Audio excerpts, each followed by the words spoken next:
Small Talk with Kenya and Dawn. I'm Dawn. And I'm Kenya. So we're still in our relationship series, and today we are going to be talking about emotional vulnerability in our relationships as far as marriages, if you are dating someone.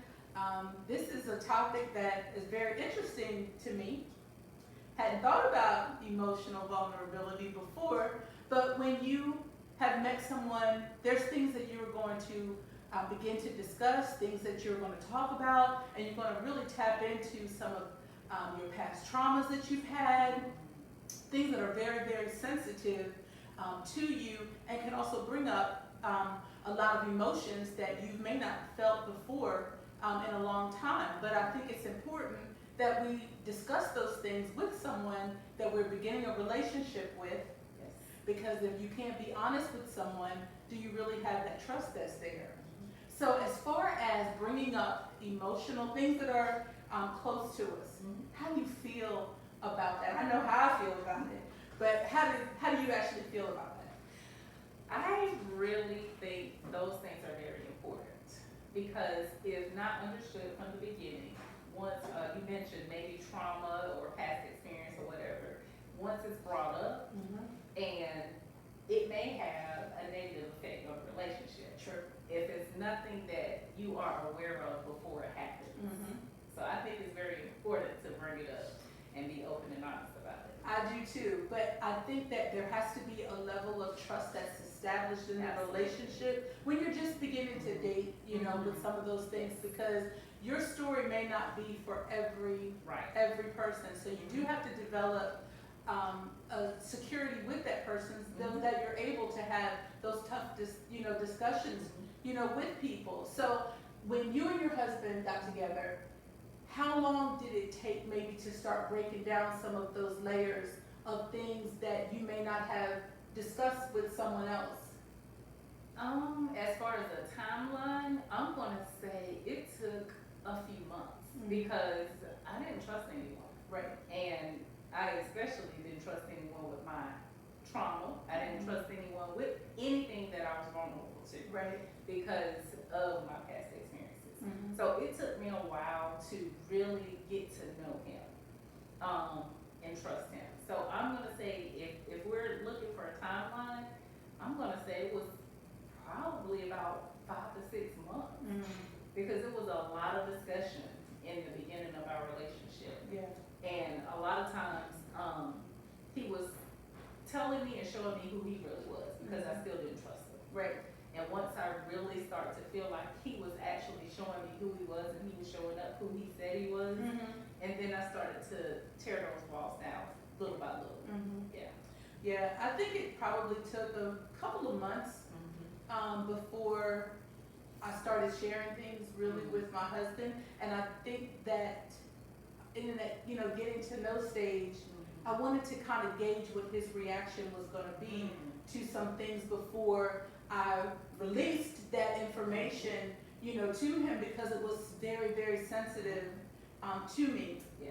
and not only just what his reaction was going to be, not in a good or a bad way, but also would he be able to handle it. Absolutely. Everybody is not able to handle No. what you have gone through previously, and it is hard to want to give your heart to someone Absolutely. and to establish that level of trust. It takes time. It's not something that just happens overnight. So one thing that I've shared with people is the absentee father. Okay. And because my husband, he grew up with both of his parents, I didn't grow up with both of my parents. Okay. And that to me was it was something that was emotional to me. And listening to him, talk about stories of his parents and, growing up and stuff like that. I had great memories that were growing up, but my father was not present, during that time period. And it was a very sensitive area for me. Yeah. And it took, some time for me to be able to discuss that, with him, and to share, the reasons, why my father wasn't there. And I'm thankful that he is in my life. He's been back in my life for quite some time now, long time now. Okay. And so, but we've been able to build, that relationship, and it's something that I'm comfortable with talking to my husband with. And of course, a lot of people know we've been married for a long time now, but just starting out that conversation, it was hard for me. Yeah. It was really, really hard for me because I didn't know. I had great father figures growing up, Yeah. but to not have my biological father there, it was very emotional for me, and it was a wall that started to tear down with some things, and it also explained some behaviors. Absolutely. When the father is not in the home, that's a trauma in itself. That's a big trauma in itself. And so many people don't deal with it. And so their action starts to show that there is some deep trauma there. And I really encourage people, and I know it's hard to go back to think about those times when they were hurt. But I really encourage people to do that, because in order to move past it, you have to face it. Yes. And you have to own it. But you have to know who you are. Yes. You have to know whose you are. Because even when our earthly parents don't show up in the way that they're supposed to, we've always had our Heavenly Father. Yes. But that does not make the pain any less dull. Right. Right. So, but those things have to show up, have to be dealt with, because other things starts to show up if you don't. Really, truly. And and just backtracking a little bit with someone being able to handle things that you've dealt with, and that being, you want to be vulnerable in those moments and be able to strip down those walls, strip down those layers, and so that you can really see me.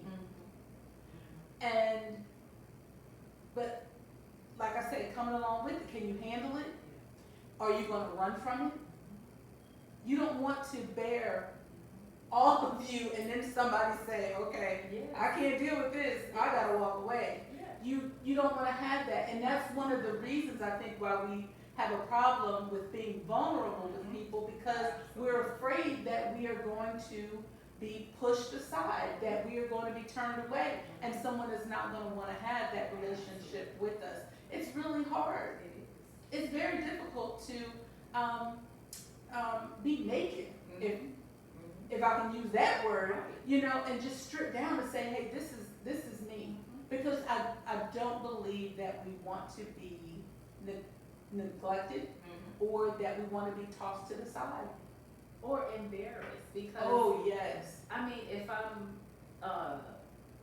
able to trust you enough, if I'm able to feel like you can bear what I'm about to share, and I share it with you, and you walk away from me because of my past, that's another trauma in itself. Yes. But now the next person, I won't trust them. I won't be 100% me with them. We're just carrying on and tossing around and passing around more and more trauma, because I think people, this is something that I shared with my son. I think he's always had this picture in his head of what his wife was going to look like and who she was going to be. And I have to constantly remind him, son, I have a past. Right. Everybody have a past.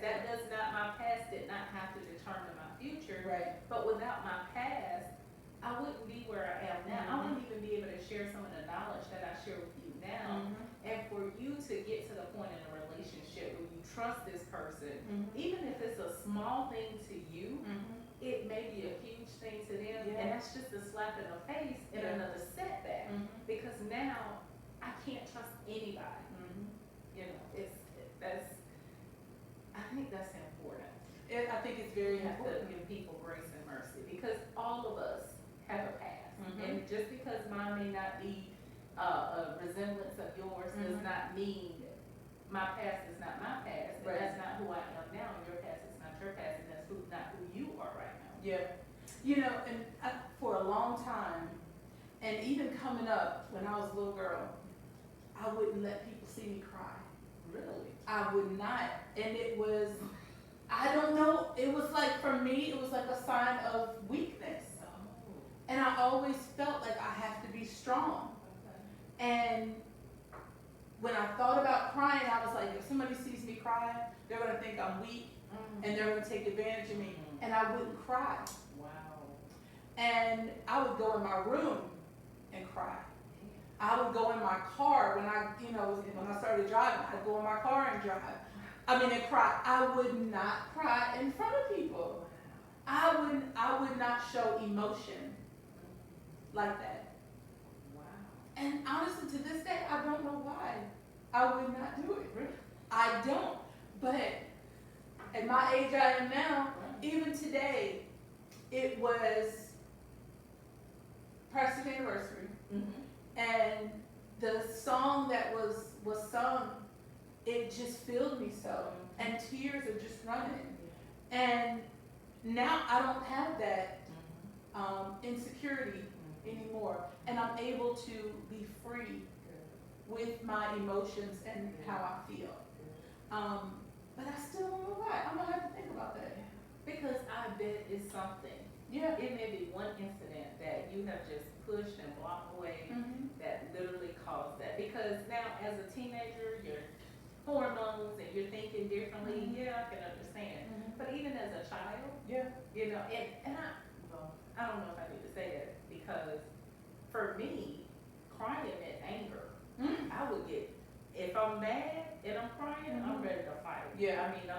It's just boiling up in me about to Yeah. overflow. Mm-hmm. So I never thought about that Yeah. as crying being a weakness. I don't know why. We might have to revisit that another day. Yeah. We might have to revisit that one. But just going back to relationships, I think it is important to know the person that you are building that relationship with. And have they made you feel secure enough that you're able to share your feelings? Yeah. And know also, everybody is not supposed to hear your story. And that may be a certain season where someone is able to hear it, receive it, process it, and help you move past it if need be.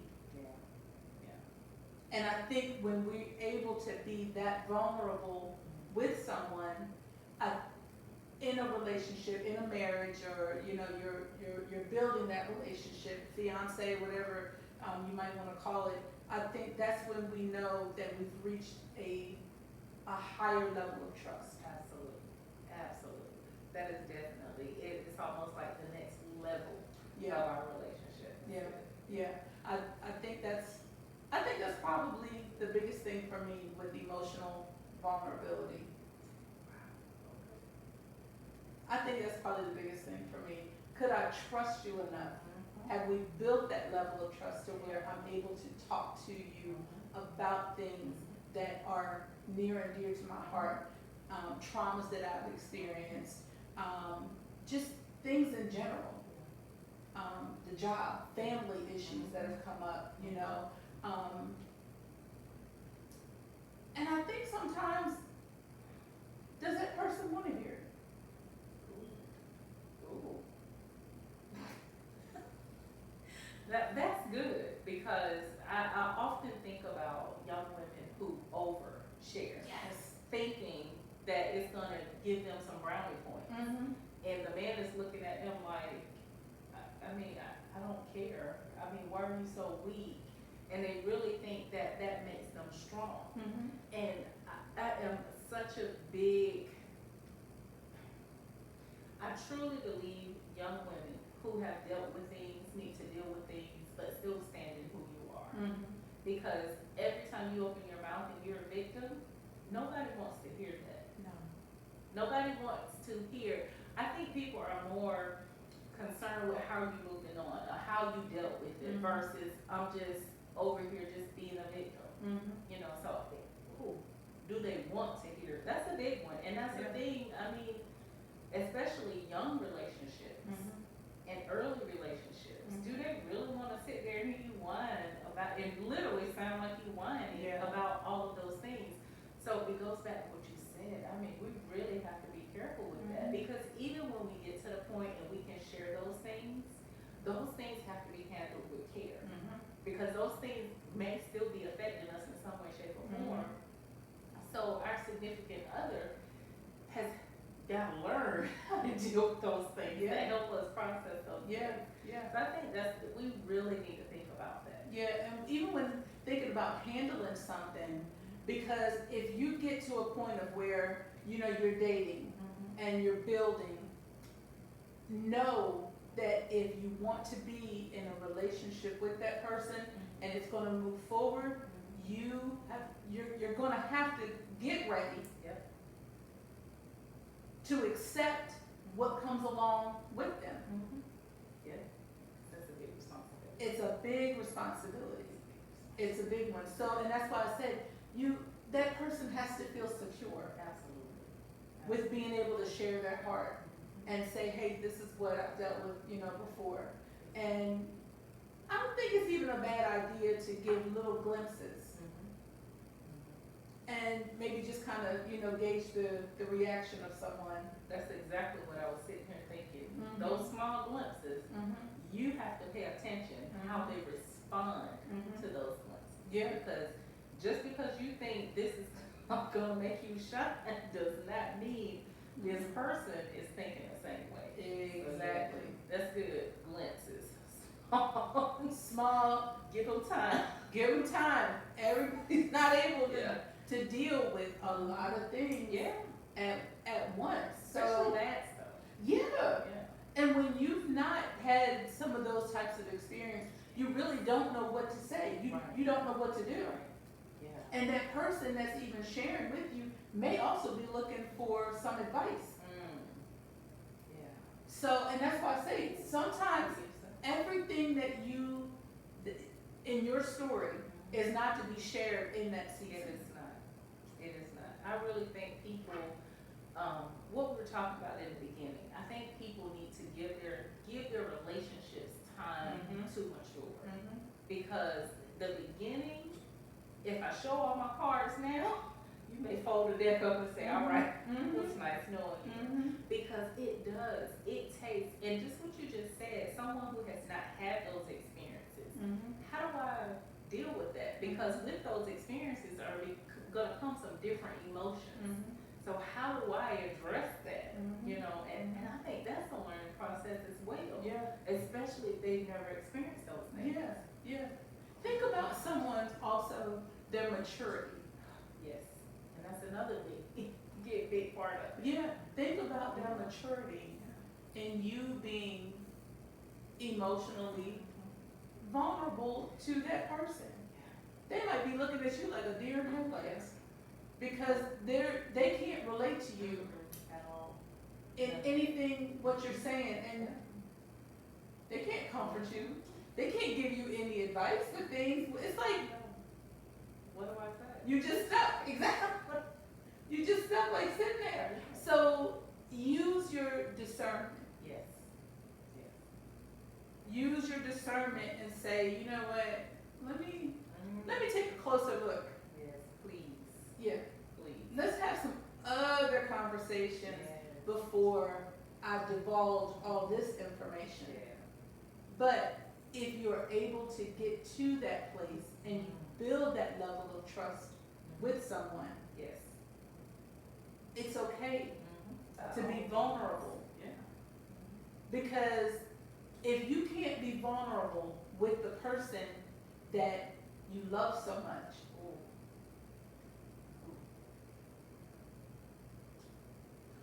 you will not be able to be probably vulnerable with anybody. Once you're able to get there and you can go and talk to them, and your husband can hold you, your wife can hold you and say, you know what, it's gonna be okay. It's all right.